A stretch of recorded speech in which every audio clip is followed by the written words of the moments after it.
Bonjour, c'est le même Dongo, Dongo le maraîcher. Aujourd'hui, nous allons parler de comment rentabiliser une petite surface et comment vraiment optimiser le petit terrain que nous avons. Bien. Si vous voyez derrière moi, déjà, vous allez voir que c'est une verdure qui est derrière moi. Cette verdure, c'est du gombo. C'est le gombo que je vous voyais là maintenant aujourd'hui. Mais si pour celui qui va regarder sur la vidéo comment réussit son projet de chou, vous allez voir que c'est le même terrain. C'est le même terrain, mais c'est sur ce même terrain que j'avais réalisé le chou et qui était d'un succès impeccable. Voilà, donc du coup, pour vous dire quoi?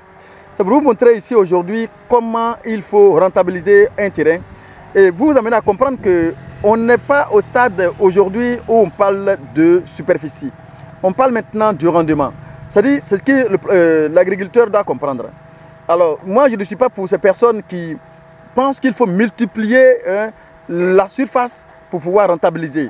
Non, ça c'est la production. Il n'a pas besoin de multiplier la surface pour rentabiliser.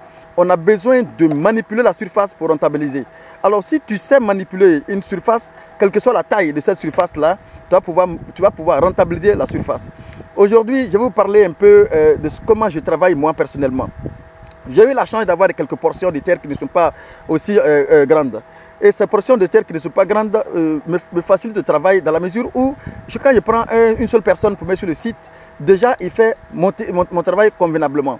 Et comment moi je parviens dans l'année à pouvoir rentabiliser le maximum possible ce site-là, qui n'est pas d'une grande taille, qui ne fait pas des hectares et des hectares. J'ai suivi des vidéos de maïs où pour satisfaire ne serait-ce qu'une brasserie, il nous faut 28 000 tonnes de maïs. Et pour cela, il faut 3 000 hectares. 3 000 hectares de superficie pour satisfaire une seule brasserie. Écoutez, je pense que c'est énorme. C'est énorme pour pouvoir, s'il faut satisfaire combien de brasseries qui sont dans ce monde-là et combien de milliers de forêts qu'il faut dévaster pour pouvoir les satisfaire, c'est énorme. Mais je pense qu'il faut maintenant commencer à réfléchir comment il faut travailler sur un terrain et sur une petite surface et rentabiliser. C'est le plus important. Chez moi aujourd'hui, je pense que c'est à ça qu'il faut réfléchir. Comment rentabiliser nos petites surfaces et comment rentabiliser nos terrains. C'est très important pour moi. Ce n'est pas la quantité, ce n'est pas en réalité la superficie pour moi qui fait cette différence-là.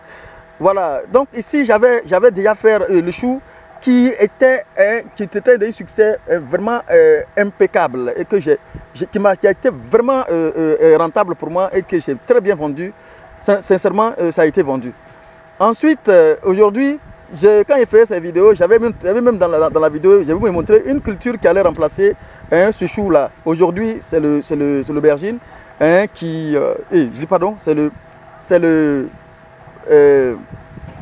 le gombo qui a remplacé ce chou-là. Et comment on le fait? En fait, la rotation de culture, il faut tenir compte de la famille des cultures que tu vas effectuer. Moi, je suis dans le maraîcher. Donc, qu'est-ce que je fais? Je remplace, si j'ai fait, aujourd'hui, c'est une famille de malvacées que vous voyez sur la terre. Mais avant, c'était de brassicacées, de choux, et ainsi de suite. Disons, pourquoi je fais ça comme ça? C'est pour que les éléments minéraux, peut-être que le chou et le gombo ne mangent pas peut-être les mêmes, je dis bien, même s'ils ont pratiquement les mêmes manières de se nourrir, mais il y a certains paramètres qui rentrent peut-être en jeu. D'abord, c'est au niveau des différents parasites qui viennent attaquer. Parce qu'il y a des parasites qui attaquent plutôt le chou facilement, qui, lorsque tu fais une culture dans un premier temps sur une surface, ces parasites-là, peut-être n'étant pas là au départ, tu vas faire un succès parfait. Et du coup, il faut savoir qu'ils tirent, il y a une manière de tirer l'odeur de chaque culture, puisque c'est leur nourriture. Quel que soit là où ils se trouvent, ils vont être alertés que dans cette zone-là, il y a leur alimentation qui se trouve là. Mais puisque le chrono est en marche, ta culture est en train d'évoluer et aussi ils ont pris leur départ, ils sont en train de venir vers tes cultures. Le plus souvent, ils peuvent arriver au moment où toi tu as déjà récolté ta réalisation ou encore soit la réalisation est arrivée à un stade où où ils ne peuvent plus vraiment faire grand chose dessus. En ce moment-là, tu les as eus, comme dirait l'autre. C'est-à-dire que tu as échappé belle. Ils ne vont pas dévaster ta culture, tu vas récolter tranquillement. Mais attention, ils ne partiront pas aussitôt. Ils vont rester là pour attendre en espérant que ce monsieur-là, peut-être qu'il va mettre encore une autre culture là. Et que là, en ce moment-là, moi je l'attends pour voir ce qui va se passer par la suite. Alors si tu as fait l'erreur de remettre la même culture, c'est là peut-être que tu vas te crier yes. Tu vas savoir qu'effectivement, ils étaient là en train d'attendre. Et c'est pourquoi il est très important d'être malin, de faire des rotations et de changer les cultures que tu effectues. Et pour vous dribbler, entre guillemets, vous dribbler. Du coup, ils vont s'attendre à une culture de chou qui va venir, mais pas tu mets une autre culture comme le gombo par exemple, comme je l'ai fait sur ce site-là.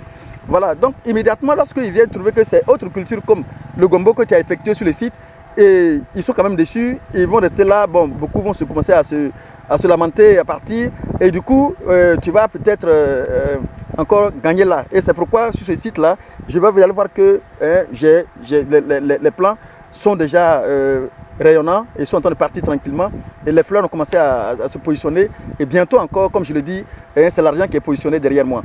Donc c'est pour vous dire comment ça fonctionne en fait, pour que vous puissiez à chaque fois travailler sur le même site et rentabiliser votre site. C'est pourquoi je dis, ne vous entêtez pas à dire que j'ai fait la tomate, j'ai fait le chou. Non, non, il faut savoir que toutes les cultures maraîchères ont les mêmes rentabilités, et du coup, il faut comprendre que il faut à toi maintenant de les manipuler, de les gérer.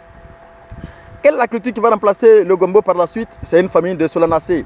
Maintenant, dans cette famille de solanacées, ça peut être du piment, ça peut être je vais dire même de l'aubergine, ça peut être de la tomate, mais c'est une famille de solanacées qui va remplacer cette culture, cette malvacée que vous voyez là. Donc c'est pour vous dire quoi? Il faut au même le minimum de connaissances un peu, je n'ai pas dit d'être expert, hein, mais en agriculture, chacun a ses techniques. C'est pourquoi il va vous dire que c'est comme ça on fait, c'est comme ça on fait. Non, non, non, c'est pas comme ça on fait. C'est l'ensemble d'expériences que tu as réalisé qui t'a donné un résultat. Donc du coup, ce n'est pas une panacée. C'est pas comme ça que ça se fait, non. Alors donc, pourquoi j'ai dit à mes collègues souvent d'arrêter de réciter des cours. Il faut passer maintenant à la phase supérieure, la phase expérimentale, la phase de sortir, de contourner, de sortir des résultats. C'est à cette phase-là nous devrons maintenant se lancer. C'est pourquoi je vous montre un peu ma technique. Ça, c'est ma technique. C'est que moi, beaucoup de personnes le font. Mais moi, j'ai essayé ça aussi, effectivement, et ça fonctionne pour moi, et ça marche pour moi. Donc, du coup, je pense que je peux le conseiller aux autres. Maintenant, en vous, à votre tour, en le réalisant, vous pouvez mettre votre grain de sel. Et ça encore, certaines personnes vont le voir et pour savoir peut-être les aider à avancer. C'est pourquoi j'ai décidé de faire ces vidéos. Ces vidéos pour juste montrer les petites techniques que j'utilise pour travailler. Et pour moi aujourd'hui qui marche très bien. Et je fais mon bonhomme de chemin quoi en fait. Et ça je pense que ce sont des choses réalisables et ce sont des choses faisables.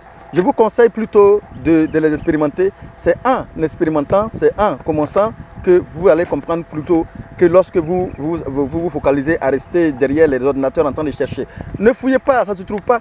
La vidéo que tu viens de regarder, c'est bien. Mais ne pense pas que si tu t'es pas mis en application, tu t'es pas mis en exécution, tu t'es pas lancé, tu vas pouvoir te réaliser. C'est pas possible. C'est quand tu vas finir de te lancer, c'est quand tu vas commencer, que tu vas apprendre sur le terrain. Il y a beaucoup de paramètres qui sont en train de entrer en ligne de compte que tu ne peux que pallier, tu ne peux que régler que lorsque tu as commencé. On ne peut pas rester là en train de faire des recherches. Les recherches, c'est bien. Mais il faut, en même temps que tu cherches, tu es dedans. C'est-à-dire que j'ai venu trouver qu'il y a mon gombo a un petit souci. Je cours, je fais des recherches. Alors, je vais savoir qu'il y a certaines personnes qui ont eu ce problème-là. Et du coup, ils ont trouvé une solution. Et je prends cette solution, je l'essaie. Et effectivement, quand il y avait cette solution, si ça marche, tant mieux. Mais je continue de chercher et ça va faire une expérience de plus. Mais si je passe tout mon temps à connaître tout le nom des maladies par cœur, à connaître toutes les techniques culturelles par cœur, mais sans réaliser, sans faire quoi que ce soit, mais c'est nul et sans effet. Non, lancez-vous. Lancez-vous. Je pense qu'il faut se lancer. C'est tout. Voilà. Voici mon champ de gombo que je vous montre maintenant. Voici le champ de gombo. Voilà, qui est en train de faire son bonhomme de chemin. Ce champ est en train de partir tout doucement. Voilà, tout doucement. Voilà. Voyez-vous? Donc, du chou, je suis maintenant au gombo. Du chou, je suis au gombo. C'était le chou qui était ici. Aujourd'hui, vous allez voir que c'est du gombo que vous voyez. Je ne sais pas si vous voyez. C'est le gombo. Voilà.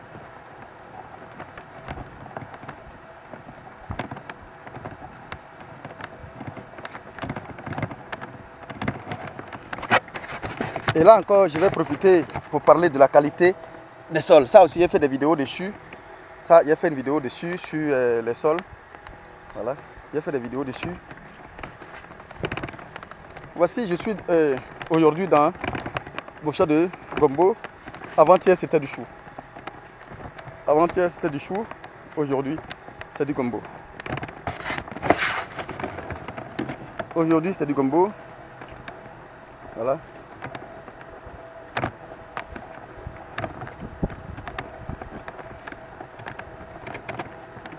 Et c'est comme ça, ça fonctionne. C'est comme ça fonctionne. Ici, j'ai eu quelques ratés, mais c'est tout à fait normal. Hein. Voilà. Et c'est comme ça on apprend.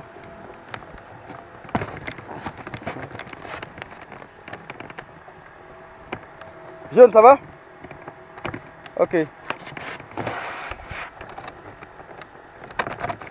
Avec un seul élément. Voilà, je pense que j'attends de faire mon travail tranquille, hein, comme vous le constatez. Il faut vous dire que il faut savoir manipuler le sol. On a l'intelligence de manipuler le sol comme on peut. Alors Dieu nous a donné cette intelligence-là de manipuler et de travailler le sol comme on peut. Voilà.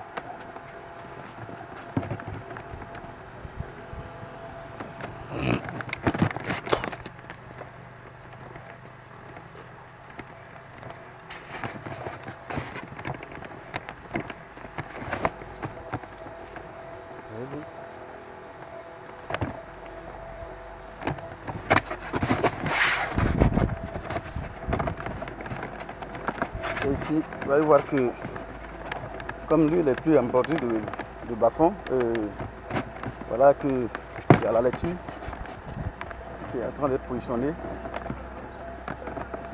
La laitue hein, est en train d'être faite.